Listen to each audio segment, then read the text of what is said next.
Ini adalah cerita horor pengalaman mencengkam melewati jalur angker. Cerita horor yang tidak akan pernah aku lupakan. Aku tak pernah membayangkan seandainya perjalananku ketika itu menjadi perjalanan panjang yang tak berujung di jalur angker. Tepatnya pada tanggal 1 Mei 2017 silam sekitar pukul 10. Ketika kulihat jam di layar gawaiku, mobil yang ayah kendarai bersamaku tengah melaju dalam perjalanan di jalur Solo menuju Padang. Malam itu udara di luar sangat dingin, jalan sangat sepi, gelap, tidak ada lampu penerangan sepanjang jalan.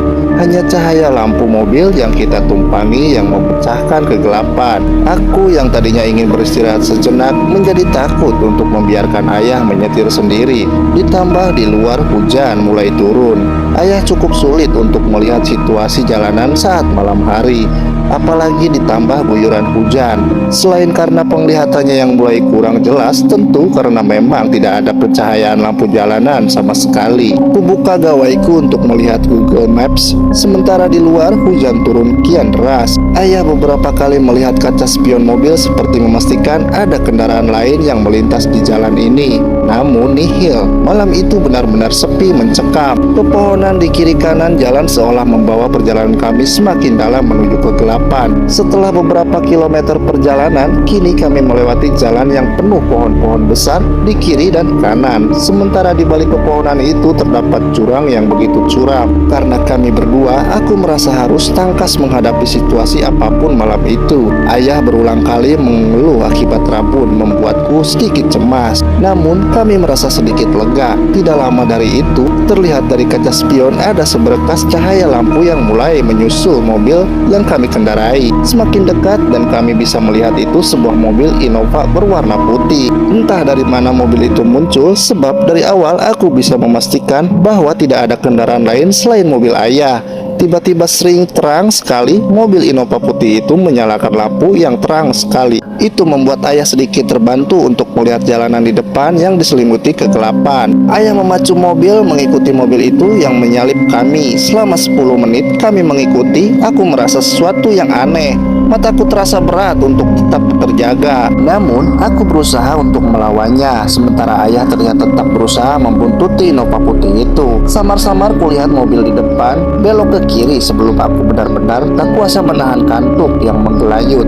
Aku cepat-cepat mencegat ayah yang ingin turun membanting setir mobil ke kiri mengikuti mobil yang di depan kami sebelumnya. Ayah sontak menginjak pedal rem. Dia tergelagap. "Ayah mau kemana? Kita mau pulang kan? Lurus saja ya. Tidak ada jalan belok ke kiri di sini," kataku. Aku sangat ingat jalanan di sini tidak ada simpang, hanya ada jalan lurus saja. Ketika aku melihat Google Maps untuk kembali memastikan, raut wajah ayah terlihat sedikit pucat. Aku mencoba menenangkannya. Aku kembali meyakinkannya bahwa tidak ada persimpangan di jalan ini. Kuambilkan minum air mineral dari dalam tas yang masih tersisa setengah. Kubukakan tutupnya lalu kusodorkan untuk ayah. Di luar hujan masih turun dengan derasnya. Kegelapan malam mengepung kami, ditambah kabut putih yang menyelimuti membuat malam itu benar-benar kian mencekam. Sesaat kemudian bulu kuduku berdiri ketika tiba-tiba terdengar suara tangisan perempuan dari balik pepohonan. Sesaat kemudian suara tangisan itu berubah menjadi jeritan yang bikin nyaliku menciut. Suaranya melengking memecah keheningan malam. Ku tengok raut wajah ayah, aku rasa dia juga mendengarnya. Bergegas ayah kemudian menancap gas membawa mobil kami meninggalkan tempat itu.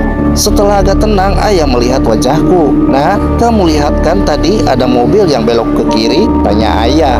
"Nah, ayah serius. Ayah cuma mau memastikan kalau mobil Innova itu ke arah kiri," lanjut ayah. Aku menganggukkan kepala. Aku pandangi raut wajah ayah yang tadinya santai kini berubah menjadi gelisah dan takut. Tidak seperti biasanya dia bersikap seperti ini. "Kenapa ya?" tanyaku balik. Ayah mengelus dada. Suasana hening sejenak. Udara di dalam mobil terasa keras sekalipun pendingin tetap menyala. Suara jeritan perempuan yang masih terngiang memacu detak jantungku hingga tubuhku terasa panas dingin. "Jalanan di sini angker," kata ayah setelah beberapa saat diam. Di sebelah kiri kita tadi di jurang. Ayah tahu itu, tapi ayah tidak tahu kenapa ingin mengikuti mobil itu. Ayah merasa seperti setengah tidak sadar jika kamu tidak menghentikan ayah. Mungkin kita sudah di alam yang berbeda saat ini, nak. Jelas ayah dengan nada yang sangat pelan. Sontak bulu tengkukku kembali berdiri setelah mendengarkan pernyataan ayah. Ya, walaupun aku sebenarnya sudah tahu karena aku hafal jalan ini, tapi itu adalah pengalaman horor pertamaku. Aku belum pernah mengalami hal menyeramkan semacam ini sebelumnya, ayah.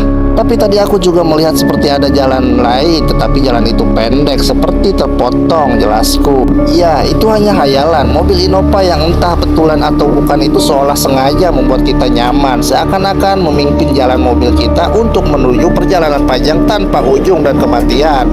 Aku sangat bersyukur, aku merasa Tuhan masih menyayangiku dan ayah pada malam itu. Jujur, tidak ada yang bisa aku ungkapkan pada malam itu. Ayah juga menceritakan bahwasanya jalanan yang tadi kita lalui adalah jalan angker. Setelah aku cari tahu, memang benar jalan dari Solok menuju Padang itu dikenal angker. Konon sudah banyak memakan korban. Korban di sana rata-rata sepasang kekasih atau perempuan dan laki-laki. Adapun kasus seperti masuk jurang, kecelakaan hingga hilang kendaraan dilahap oleh jalan yang baru saja aku dan ayahku lewati. Mulai hari itu aku tidak pernah mau dan tidur ketika dalam perjalanan sebab traumaku malam itu. Jalanan dari Solok menuju Padang memang melewati hutan yang di kiri dan kanannya terdapat tebing dan juga jurang dalam. Selama perjalanan tidak ada tikungan maupun simpang, jadi hanya ada jalan lurus. Nah, jadi sob, itulah cerita horor yang paling mencekam, dan sampai jumpa.